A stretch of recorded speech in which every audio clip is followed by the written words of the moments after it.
শুধুমাত্র এই সন্ধ্যাটুকু সময় দিলেন, এই সময়ের মধ্যে আমি কোত্থেকে টাকা জোগাড় করব?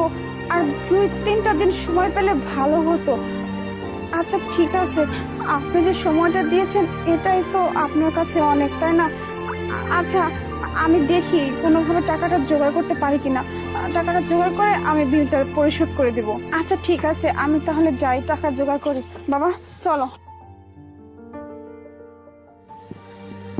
বাসায় কেউ আছেন? জি বলেন। আসলে ম্যাম, আমি এসেছিলাম একটি ব্যাংক থেকে। আমাদের ব্যাংকে আরিফ সাহেব নামে একজন ক্লায়েন্ট ছিলেন, যার বেশ কিছু অর্থ জমা ছিল। তো অনেকদিন ব্যাংকে লেনদেন করেনি, তো তারপরে আমরা মনে করলাম যে হিসাবটি ক্লোজ করে দেওয়া প্রয়োজন। এরপরে আমরা নোটিশও পাঠিয়েছি, কিন্তু আমরা কোনো উত্তর পাইনি। তো পরে আমাদের ওখানে ডিটেলসে ঠিকানা লেখা ছিল। তো আমার মনে হয় আপনি আরিফ সাহেবের স্ত্রী, তাই না? জি, আমি আরিফ সাহেবের স্ত্রী। ও যাক ম্যাডাম, অনেক ভালোই হলো। আপনাকে তো দেখে মনে হচ্ছে আপনার স্বামীও আর বেঁচে নেই। আচ্ছা যাই হোক, ওনার অ্যাকাউন্টে জমানো এই যে 2 লক্ষ টাকা, এই টাকাটা আপনি রাখুন। আচ্ছা ঠিক আছে ম্যাডাম, আমি তাহলে আসি। ধন্যবাদ।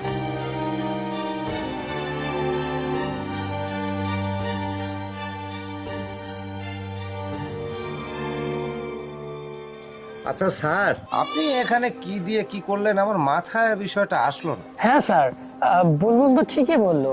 আসলে বিষয়টা আমারও বুঝে আসলো না। আপনি চাইলে বিধবা মহিলাকে সরাসরি টাকা দিয়ে সাহায্য করতে পারতেন, কিন্তু আপনি এভাবে আমার মাধ্যমে টাকাটা দেওয়ালেন।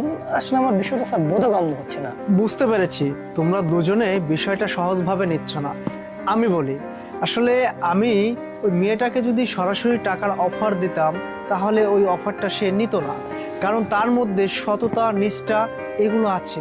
তাছাড়াও সেই ব্যক্তিটা এই প্রকৃতির সাথে যুদ্ধ করে বেঁচে আছে। সে না খেয়ে থাকবে, তবুও মানুষের কাছে হাত পাতবে না।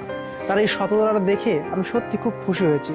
যার কারণে শাহেদ, আমি এই টাকাটা তোমার কাছে দিয়েছি, যেন সে উপকৃত হতে পারে। আর তাছাড়াও আমাদের যে পল্লী বিদ্যুতের, এর তো একটা রুলস আছে, সেই রুলস তো আমাকে ফলো করতে হবে। চাইলেই তো ওনার টাকাটা আমি পে করতে পারি না, যার কারণে তোমাদের দুজনের মাধ্যমে টাকাটা আমি ওকে দিয়েছি। সেই টাকাটাও আমাদের বকেয়া বিলটাও পরিশোধ করলো, বাকি টাকা দিয়ে তার সংসারটা একটু স্বাভাবিক ফেরাতে পারবে। যার কারণে তোমাদের দুজনের হেল্পটা আমার একটু প্রয়োজন ছিল। হ্যাঁ স্যার, একবারে আমরা খুব খুশি হয়েছি স্যার। আপনার এই বিষয়টা বুঝতে পারছিলাম না, কিন্তু আপনি যখন বললেন, স্যার আপনার মতো মানুষ হয় না স্যার। অনেক শিক্ষা হলো আমাদের। ঠিক আছে, চলো।